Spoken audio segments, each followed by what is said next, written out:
इससे पहले हम लोगों ने जो पढ़ा था खाना स्टोरी ऑफ विलेज पालनपुर, ठीक है। तो इससे पहले जो वीडियो था उसमें हम लोगों ने कहाँ तक पढ़ा था, factors of production. Factors of production तक हम लोगों ने डिस्कस किया था। आज हम लोग इसको क्या करेंगे, आगे बढ़ाएंगे।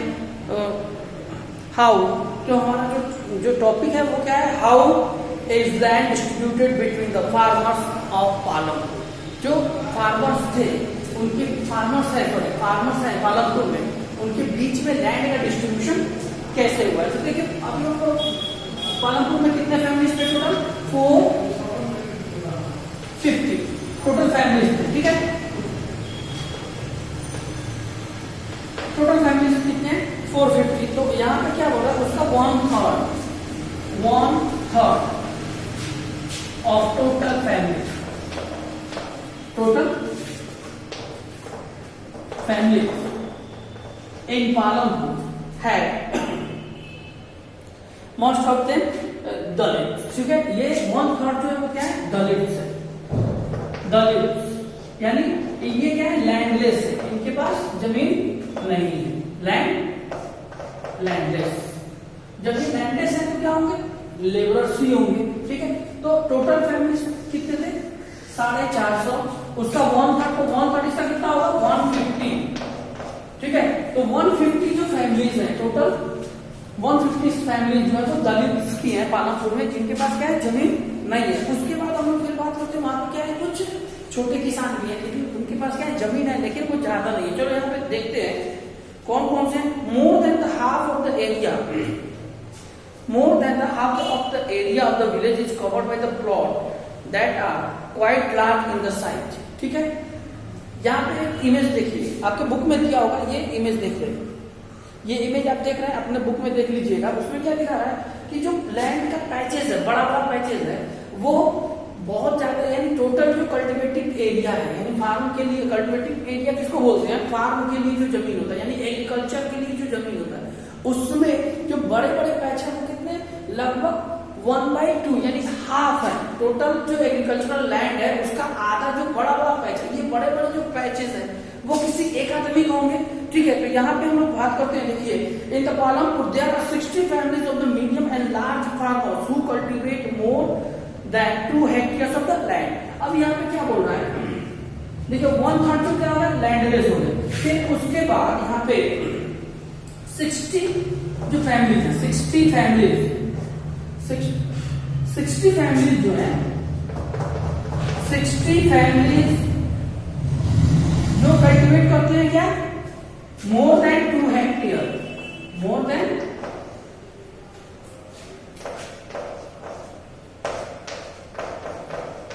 2 hectare land, more than 2 hectare land. Few of large farmers have land extend over 10 hectares of more। फिर उसके बाद क्या बोल रहा है, कुछ जो फार्मर्स है वो क्या रखते हैं, 10 हेक्टेयर से ज्यादा। कुछ फार्मर्स, ये ज्यादा नहीं है, बहुत कम है, फ्यू फार्मर है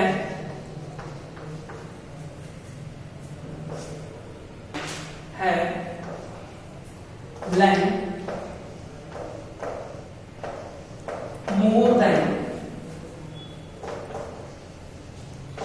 10 हेक्टेयर, ठीक है। मोर देन 10 हेक्टेयर यानी 1/3 यानी 150 फैमिली जो है वो क्या है, 150 फैमिली जो है वो लैंडलेस है। 60 फैमिली क्या है, जिसके पास 2 या 2 हेक्टेयर से ज्यादा थोड़ा सा जमीन है। अब इसमें से 60 फैमिली में से कुछ फैमिली जो है वो क्या है, 10 हेक्टेयर से, यानी इन 60 में से कुछ फैमिली जो है जिनके पास क्या है, 10 हेक्टेयर से ज्यादा जमीन है, ठीक है। तो अब ये क्या करेंगे, ये बड़ा जो जमीन है ये सारे उसमें क्या एग्रीकल्चर करेंगे। तो हाँ, एग्रीकल्चर करेंगे तो जाहिर सी बात है, जब एग्रीकल्चर करेंगे तो इनको क्या चाहिए, लेबर्स चाहिए। तो अब ये लेबर्स आएंगे कहां से, ये लेबर्स आएंगे कहां से, लेबर्स चाहिए ना, तो लेबर्स कहां से आएंगे, तो ये जो लेबर्स है वो लेबर्स आएंगे कहां से, इस फैमिली से। ये जो 150 फैमिली है, 150, ठीक है, जो फैमिली है जो क्या है, दलित की है, जो लैंडलेस है, वो क्या करेंगे, इन बड़े फार्मर्स के पास वर्क करेंगे एज अ लैंड लेबर, ठीक है, फार्म लेबर। और ये जो 60 फैमिलीज हैं जिनके पास कितना है 2 हेक्टेयर से ज्यादा है, ठीक है, और 60 से देखो टोटल कितना होगा 150 इधर हो गया, और ये 60 कितना आया 0 1 2 210 फैमिली जो है 150 जिसमें क्या है लैंडलेस है, 60 के पास क्या है 2 या 2 हेक्टेयर से ज्यादा है जमीन, तो 2 हेक्टेयर से कम वाले जो है वो कितने हो जाएंगे 450 से घटा दो 450 से माइनस करोगे कितना होगा 0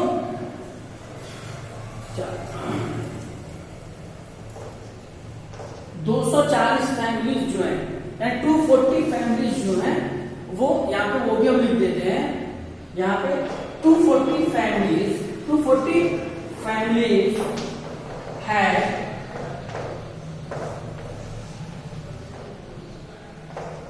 less than 2 hectare of agriculture land. देखिए जो लैंड का डिस्ट्रीब्यूशन है फिर से आपको एक बार हम बता देते हैं, लैंड का जो डिस्ट्रीब्यूशन है पालमपुर में वो बताया टोटल फैमिलीज कितने हैं 450 में 150 फैमिली जो है जिनके पास जमीन नहीं है, ये क्या है लोअर कास्ट के लोग हैं। फिर उसके बाद 60 फैमिली ऐसे हैं जिनके पास क्या है 2 हेक्टेयर या उससे ज्यादा जमीन है। उस 60 फैमिलीज में से कुछ फैमिलीज हैं जिनके पास क्या है 10 हेक्टेयर से ज्यादा जमीन है, कुछ फैमिलीज। अब जो फैमिलीज बचे जिनके पास जो 2 हेक्टेयर से कम जमीन है वो फैमिलीज कितने हैं तो 240 फैमिलीज ऐसे हैं जिनके पास 2 हेक्टेयर से कम जमीन है, ठीक है। Who will provide the labour, this is the next topic, ठीक है। ये लैंड डिस्ट्रीब्यूशन हो गया ना, समझ में आया। लेकिन जो टॉपिक है आप इसको जहां पे कंफ्यूजन हो इसको पॉज करके देख के समझ लेंगे, ठीक है। ऐसे में सारा नोट्स में दिया हुआ है, आप नोट्स में देख सकते हैं। चलिए नेक्स्ट हमारा टॉपिक है who will provide the labour. Labour कौन प्रोवाइड करता है, तो लेबर प्रोवाइड कौन करेगा। देखो ये 240 जो फैमिलीज हैं जिनके पास क्या है 2 हेक्टेयर से कम जमीन है, ठीक है। फिर उसके बाद जो 150 फैमिलीज जो थे जिनके पास जमीन है ही नहीं, तो ये तो परमानेंट लेबर हो गए, ये परमानेंट लेबर हो गए। और ये 240 जो लोग हैं 240 फैमिलीज जो है ये पहले क्या करेंगे अपने फार्म में वर्क करेंगे, जब अपना फार्म का वर्क खत्म हो जाएगा तो ये क्या करेंगे दूसरे के फॉर्म में यानी बड़े लैंडलॉर्ड्स के पास क्या करेंगे काम करेंगे। यानी जो लेबर सेक्टर है यही वो 2 जगह है जहां से लेबर कहाँ होंगे प्रोवाइड होंगे। चलिए इसको हम लोग बात करते हैं। Farmers labour come either from landless families or families cultivated a small plot land like farmer. Unlike farmers, farm labor do not have a right over crop grown on the land. ठीक है, यानी यहाँ पे जो labours होंगे ये इस पे क्या करेंगे लैंड में काम करेंगे, यानी एग्रीकल्चरल लैंड में काम करेंगे, जिसके बदले में उनको क्या मिलेगा कुछ पैसा मिलेगा, ठीक है, या अनाज मिलेगा, लेकिन वो सारे अनाज के मालिक नहीं होंगे। तो लैंडलेस लेबर्स जो है यानी labour come from the families are landless और such families which are small farmers and have a small patch of land for cultivation, ठीक है। अब यहाँ पे बात करते हैं एक किसान है छोटा सा, उसका नाम है दाला is a landless farmer who work on daily basis in Palampur. This means he must regularly look for work. यानी वो डेली बेस पे देखो सैलरी और डेली बेस दोनों में फर्क होता है। सैलरी क्या होता है वो 1 महीने के ऊपर मतलब जब 1 महीना पूरा होता है तो उसको क्या मिलता है टोटल जोड़ के पैसा मिलता है। यानी सैलरी क्या होता है फिक्स होता है, ठीक है। 1 महीना उसमें क्या होता है 1-2 दिन आदमी क्या करे किसी वजह से एब्सेंट भी हो जाए तो उसका पैसा नहीं कटता है, ठीक है। लेकिन डेली बेस में क्या होता है डेली बेस में काम करोगे पैसा मिलेगा, जिस दिन छुट्टी होगा उस दिन आपको पैसा नहीं मिलेगा, ठीक है। तो डेली बेस क्या होगा जिसमें आपको रोज का पेमेंट कर देगा।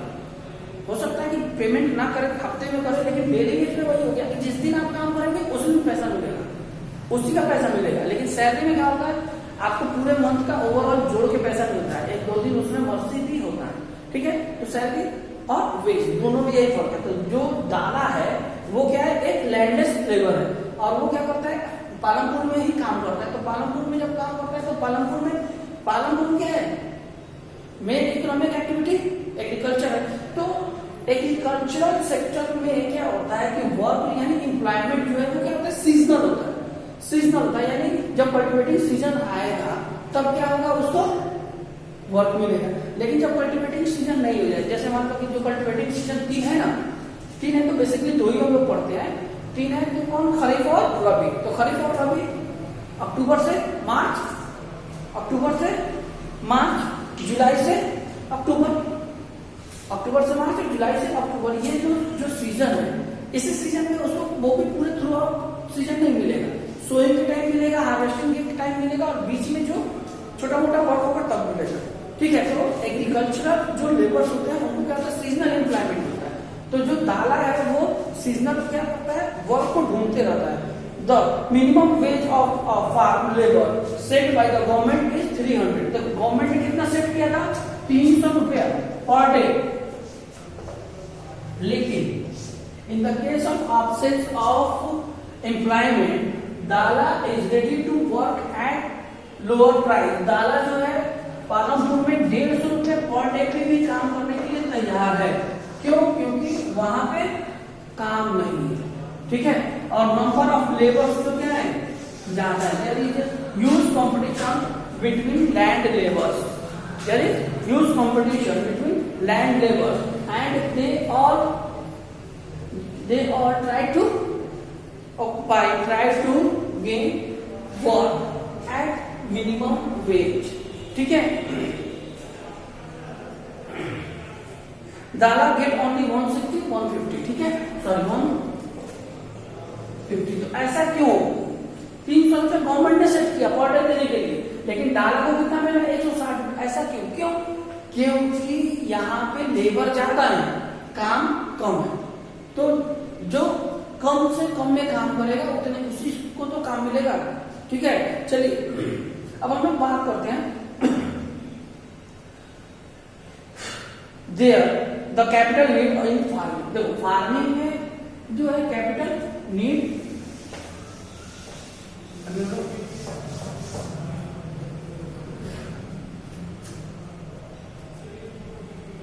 नीड ऑफ, हमारा नेक्स्ट टॉपिक है need of capital.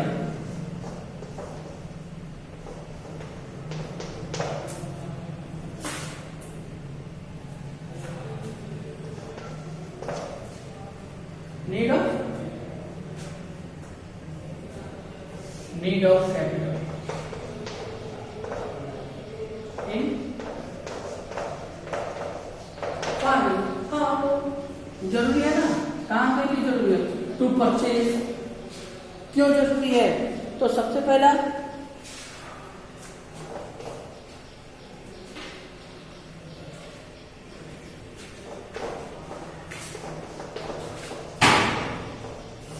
To purchase seeds. ठीक है, या HY हाई वैल्यू सीड्स। ठीक है, सीड खरीदने के लिए, टू परचेज फर्टिलाइजर्स के लिए, फर्टिलाइजर, पेस्टिसाइड यानी अदर जितने भी कंपोनेंट हैं, ठीक है, जो नीड है, उसके लिए क्या चाहिए, कैपिटल की जरूरत है। सिर्फ जमीन से काम नहीं चलेगा। तो जो कैपिटल है, तो जो छोटे किसान है, जो छोटे किसान है वो कैपिटल को कैसे अरेंज करते हैं, तो छोटे जो फार्मर्स है वो कैपिटल को अरेंज करने के लिए किसके पास जाते हैं, जो बड़े मनी लैंडर्स हैं, लैंडलॉर्ड्स है, उनके पास वो जाते हैं और उनसे क्या होता है, पैसा लोन लेते हैं और अपना काम करते हैं। फिर जब फसल पूरा हो जाता है तो ये फसल को बेच के उसके पैसे को क्या करते हैं, रिटर्न करते हैं। लेकिन यहाँ पे प्रॉब्लम ये है कि जो मनी लैंडर्स हैं या लैंडलॉर्ड्स हैं वो बहुत सारे कंडीशन रखते हैं उसके लिए, जमीन का कागज भी जो मॉर्गेज करते हैं, फिर उसके बाद उनका रेट ऑफ इंटरेस्ट वो भी क्या होता है, बहुत ज्यादा होता है। चलिए उसके बारे में हम लोग बात करते हैं। Most small farmers have to borrow money to arrange for the capital. They borrow from large farmers और द विलेज मनी लेंडर्स और the traders who supply various inputs for the cultivation. The rate of the interest on the such loans is very high, जो हमने आपको बताया। ठीक है, ये क्या करते हैं, लोकल जो लोग होते हैं, जो मनी लेंडर्स होते हैं या बिजनेसमैन होता है या जो भी हो, इस ये उससे क्या करते हैं, पैसा बोरो करते हैं। बोरो मीन्स क्या होता है, लोन लेना, उधार लेना, ठीक है। लेकिन इसका रेट क्या होता है, बहुत ज्यादा होता है। फिर उसके बाद नेक्स्ट दूसरा जो है, in contrast to small farmers the medium and large farmers have their own saving from farming, they are thus able to arrange the capital need. How do these farmers have their own saving? देखिए अब जो बड़े farmers हैं, ठीक है, वो क्या करते हैं, फ्यूचर सेविंग करते हैं अपने सरप्लस प्रोडक्ट को बेचकर। फिर भी अगर कैपिटल अरेंज ना हो पाए तो ये बैंक का हेल्प लेते हैं, ठीक है, दे बोरो कैपिटल फ्रॉम बैंक। चलिए यहाँ पे स्टोरी क्या हुआ इसको आप लोग पढ़ लीजिएगा। सविता के बारे में दिया है। सविता जो है क्या है, एक स्मॉल फार्मर है, वो अपने खेत में, अपने फार्म में ग्राउंड नट लगाने के लिए क्या करती है, अपने मनी लेंडर से कुछ पैसे उधार लेती है, जिसपे उसको क्या मिलता है, 24% का 24% का उसको क्या देना है, ब्याज देना है। और उसको उसके एवज में उसके खेत में काम भी करना है, अपने खेत में काम करने के बाद उसके खेत में काम करना है, ठीक है, सॉरी उसके खेत में काम करने के बाद अपने खेत में काम करना है। और इस कंडीशन में क्या होता है कि उसका जो फसल है ग्राउंड नट का वो खराब हो जाता है, जिसकी वजह से मनी लेंडर जो है वो उसके खेत को कब्जा कर लेता है। In the case of failure of crop money lender occupy सविता's लैंड, ठीक है। चलिए नेक्स्ट है हमारा sale of surplus farm product. तो जो स्मॉल फार्मर्स है, ठीक है, जो स्मॉल फार्मर्स है और मिडिल फार्मर्स है, तो स्मॉल फार्मर्स क्या करते हैं, वो सरप्लस उनके पास नहीं हो पाता, ये उतना ही उपजा पाते हैं जितना वो क्या कर पाए, कंज्यूम कर पाए, जितना वो कंज्यूम कर पाए। लेकिन जो सरप्लस क्या होता है, सरप्लस का मतलब होता है मोर देन यूज। सरप्लस का the meaning of surplus is more than use. कोई भी चीज है अगर वो मोर देन यूज है, surplus money, surplus good, surplus anything, यानी वही चीज मोर देन योर यूज और कंजम्पशन इज कॉल्ड सरप्लस। तो जिसके पास सरप्लस होगा वही बेचेगा ना। जैसे जो बड़े बड़े जो फार्म होल्डर्स हैं, बड़े बड़े जो किसान हैं, फार्मर्स हैं, वो क्या करेंगे, सरप्लस फूड को या सरप्लस जो क्रॉप है उसको क्या करेंगे, बेचेंगे, ठीक है, उसको बेच के वो अपने फ्यूचर के लिए कैपिटल को जमा करेंगे, सेविंग करेंगे, ठीक है। और अब यहाँ पे हम लोग दूसरा एक और टॉपिक है, ये तो हम लोग अभी तक क्या बात कर रही है, एग्रीकल्चर के बारे में। तो क्या हर जगह कोई भी ऐसा जगह क्या सिर्फ एग्रीकल्चर, अदर एक्टिविटी भी होगी, तो अदर एक्टिविटी के बारे में हम लोग बात करेंगे, ठीक है। तो दूसरा जो है उसको हम लोग क्या बोलते हैं, अदर इकोनॉमिक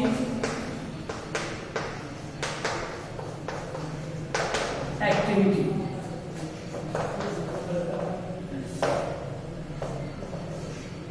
एक्टिविटीज इन पालन, इन other than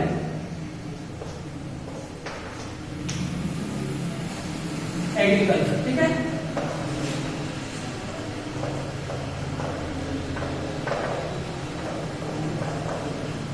other than agriculture, तो देखिए पहला है क्या, other than agriculture,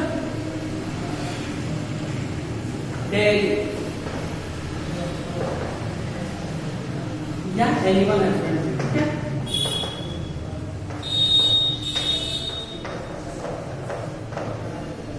animal husbandry. फिर दूसरा है स्मॉल स्केल मैन्युफैक्चरिंग यूनिट, जैसे बीड़ी बनाना, टॉफी बनाना, ठीक है, बर्तन बनाना, ये स्मॉल स्केल मैन्युफैक्चरिंग यूनिट हो गए, ठीक है। फिर दूसरा हो गया स्मॉल मैन्युफैक्चरिंग